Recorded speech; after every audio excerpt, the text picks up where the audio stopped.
Hello friends समस्त की मोर नमस्कार जय जगन्नाथ।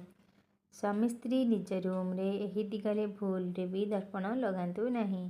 सबुबेले झगड़ा लगी रहिबो।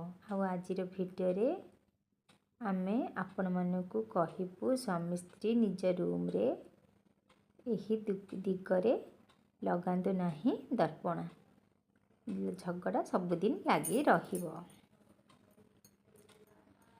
सकाळु उठिला परे सर्वप्रथमे निज दुई हाथ पापुलिकी चाहिबा उचित। यह शुभ होता है एवं मंगलकारी होता है। महिला माने सकाळु डेरी रे उठिबा उचित नुहे। यह अमंगलकारी होता है एवं परिवार लोकों का स्वास्थ्य खराब होगा सहित आर्थिक समस्या देखा देता है।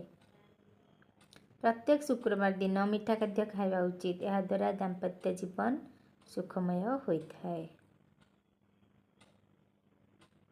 प्रत्येक अमावास्या दिन घर एवं बेडरूम भल भाव सफा करने उचित। यह द्वारा नकारात्मक शक्ति दूर होता है।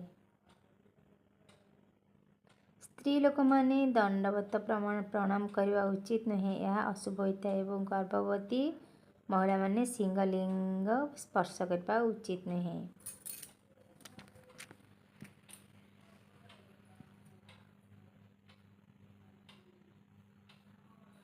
महिला माने केबे भी घर द्वार मुहर बसी भोजन करंतु नहीं। यह द्वारा दरिद्रता आसी थाए।